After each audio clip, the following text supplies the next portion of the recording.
juga berada di kelas kami. Tuhan, sebentar lagi kami akan memulai pada pelajaran kami, yaitu Engkau untuk pengetahuan pikiran, agar kami boleh menerima materi atau pembelajaran bagi hari ini. Tetapi guru yang akan menerangkan materi sebentar, kiranya kami boleh mengerti dan membuat kami lebih pintar untuk menghadapi tantangan yang ada di depan. Terima kasih Tuhan Yesus. Amin. Amin. Baiklah, sebelum kita memulai pembelajaran kita di hari ini, kita akan melakukan reading terlebih dahulu. Ibu minta semua untuk bangkit berdiri. Jadi begini, kalau ibu bilang 1, pegang pundak. Kalau ibu bilang 2, pegang pinggang. Kalau ibu bilang 3, berputar begini. Oke, fokus. Fokus ya. 1, 2, 3, 2. Nah, ada yang gak fokus ini. 1, 2,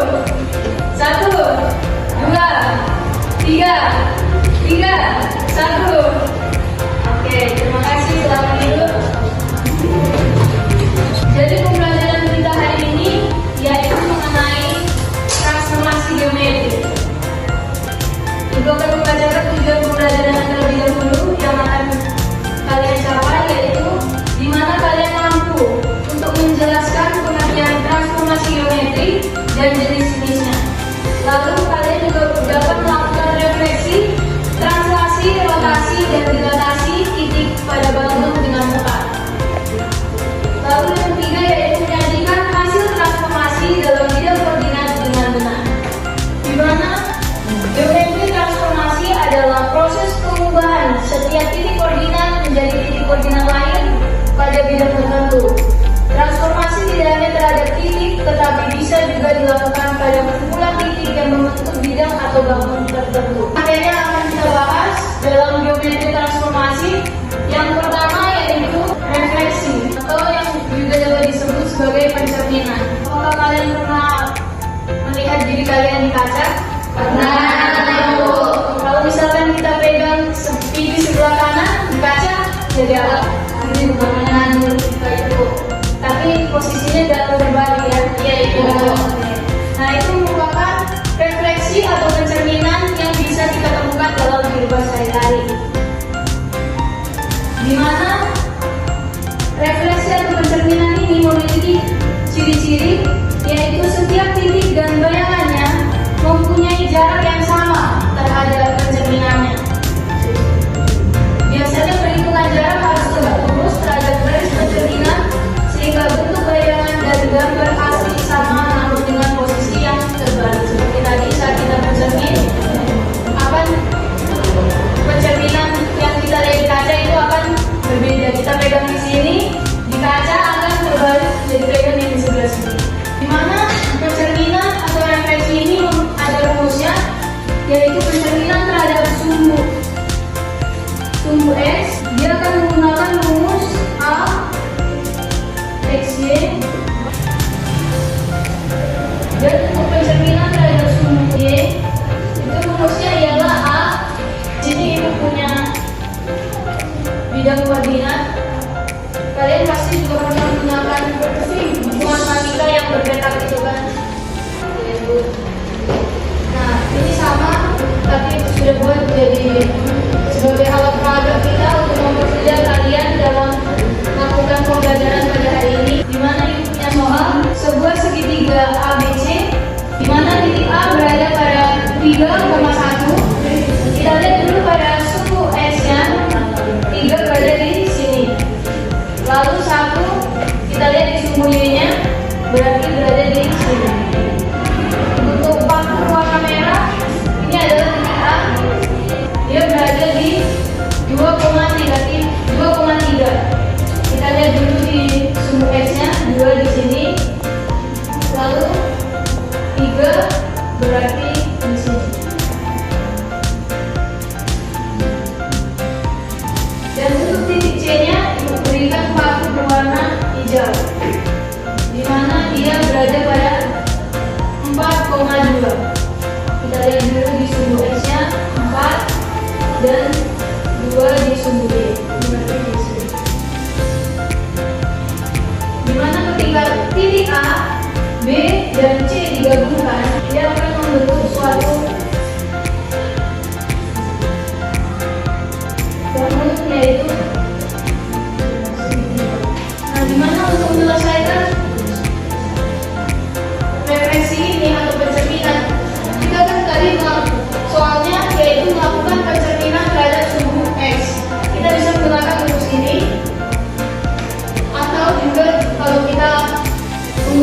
bidang koordinat kartesius. Berarti kita hitung berapa satuan titik A ini yang paku berwarna merah terhadap cermin, yaitu sumbu X.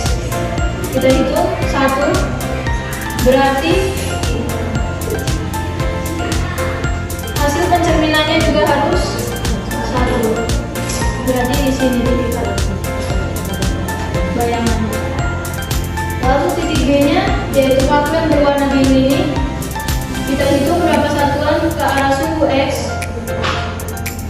1, 2, 3. Berarti dari arah cermin juga 1, 2, 3. Berarti dari arah cermin juga 1, 2, 3. Berarti berada di sini. Dan untuk titik C-nya kita hitung sama-sama.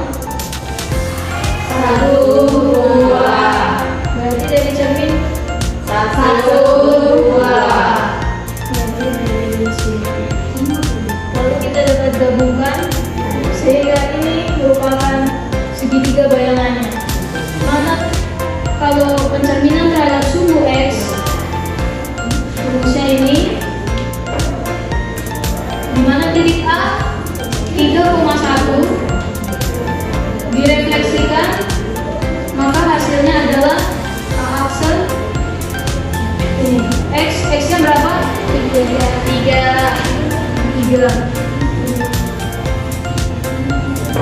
Lalu Y-nya berapa? 1. Berarti hasilnya adalah minus 1.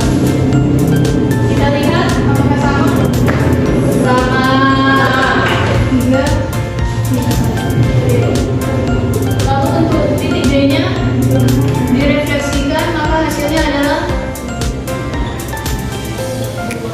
2. X-nya berapa? 2.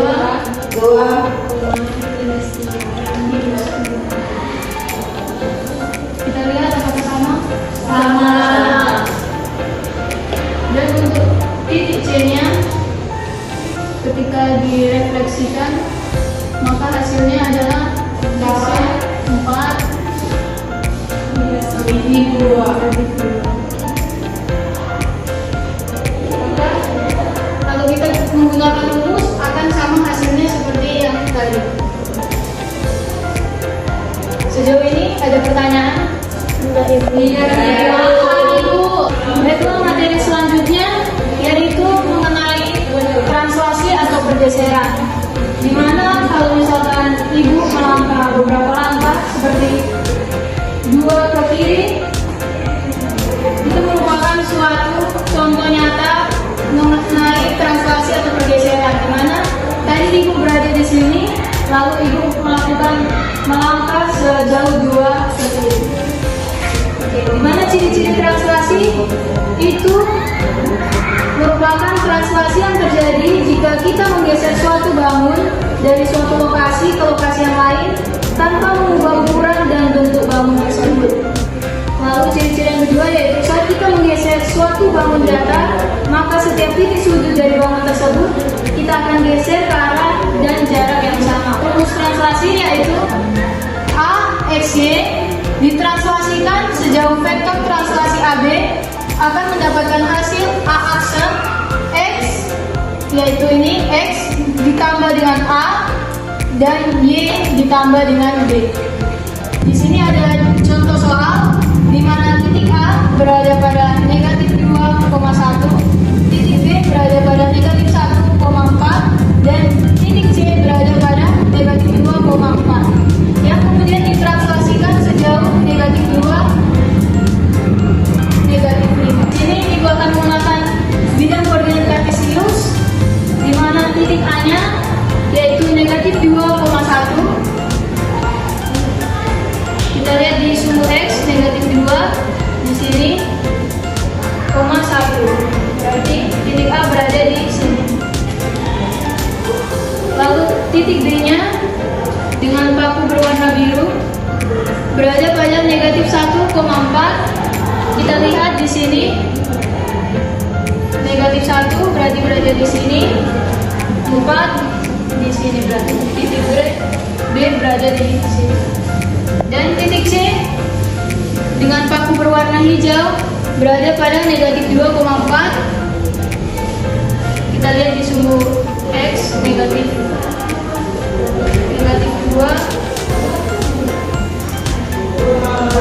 berada di sini.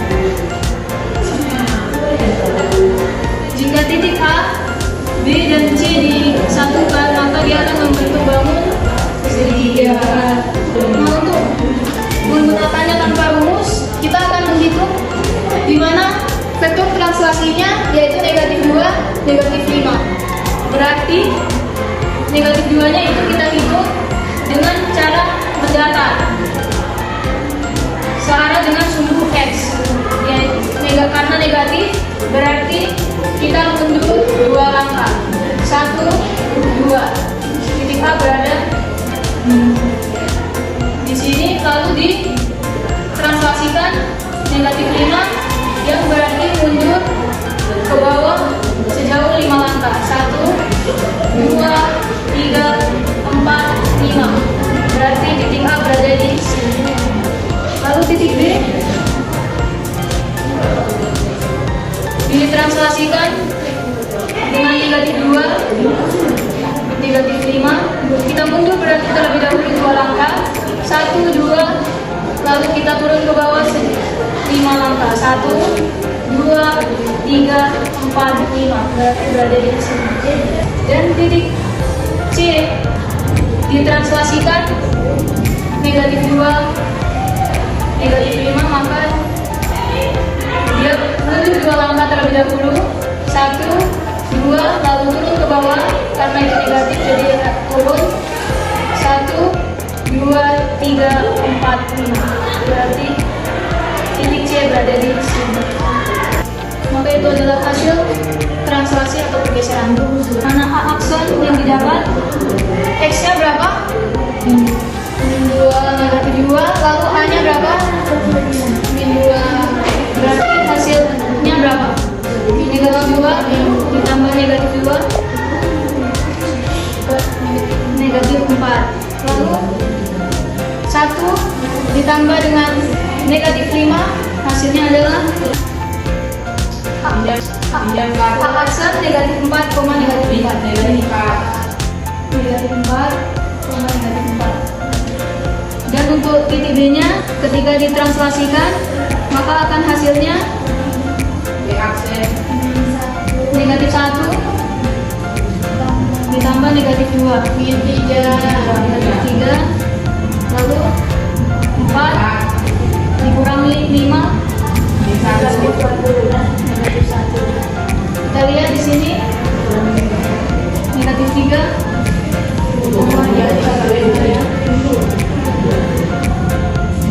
dan untuk titik C aksen negatif 2 ditambah negatif 2, hasilnya adalah negatif 4.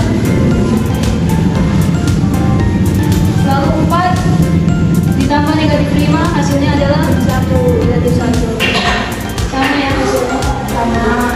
Sekarang kita akan masuk ke materi yang ketiga, yaitu rotasi atau perputaran, di mana rumus rotasi dengan sudut rotasi 90 derajat ialah A, X, Y dirotasikan maka sejauh 90 derajat, maka hasilnya adalah A aksen negatif Y, X. Bagaimana, masih semangat untuk belajar? Masih. Sekarang materi terakhir, materi keempat dari geometri transformasi, yaitu dilatasi atau perbesaran atau pengecilan, di mana rumusnya yaitu X, Y didilatasikan sejauh faktor skalanya, maka hasilnya adalah faktor skala kali dengan X, faktor skala kali dengan Y. Di soalnya faktor skalanya adalah 2, berarti dia akan melakukan pembesaran sejauh 2 kali lipat, sehingga di mana rumusnya ini K kali X, K kali Y.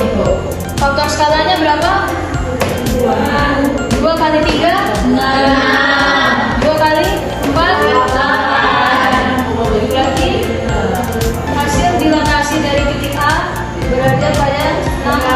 Lalu titik B-nya 2 kali 2 4, 2 kali 1 2. Berarti hasil dilatasi titik B berada pada 4,2. Dan untuk titik C-nya 2 kali 4 2 kali 1 2. Maka hasil dilatasi titik C-nya berada pada 8,2. Maka ketika titik A, B, dan C disatukan,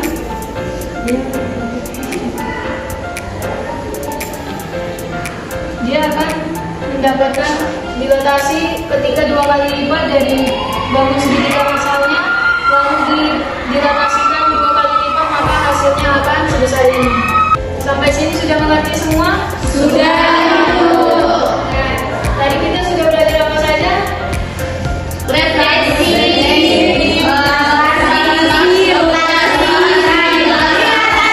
Mantap sekali, tepuk tangan.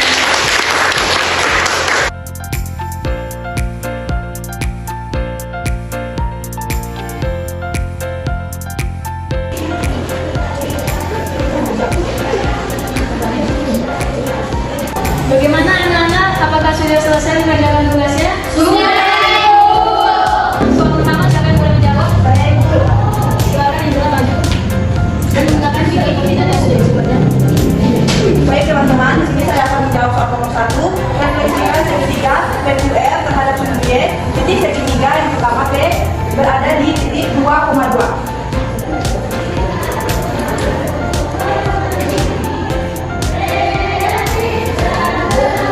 Dan titik U berada di titik 3,5.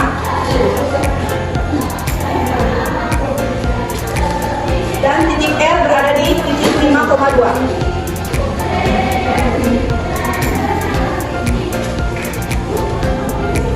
Jika digabungkan, ini akan membentuk segitiga.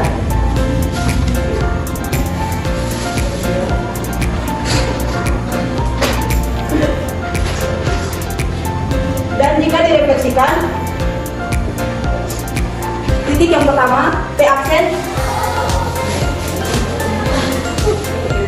hitung jarak dari titik Y ke sini kan dia ada 2, 1, 2. Jadi di bagian sini juga harus ada 2. Jadi 1, 2.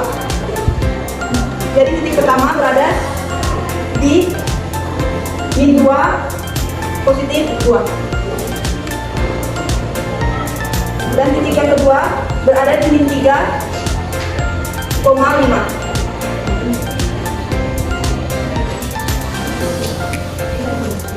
Dan titik yang ketiga berada di min 5 positif 2. Jika digabungkan, ini akan membentuk segitiga.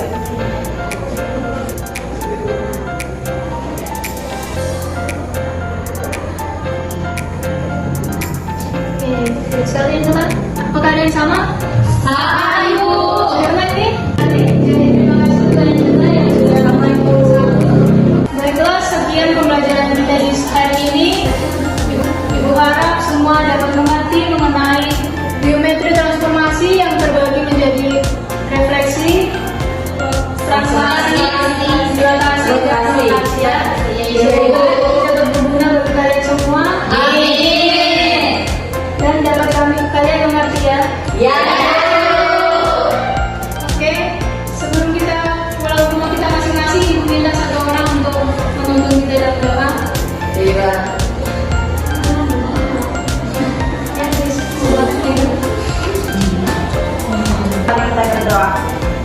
Terima kasih Tuhan karena Engkau telah menuntun pembelajaran kami. Biarlah apa yang kami pelajari sudah kami pahami. Doa kami hari ini.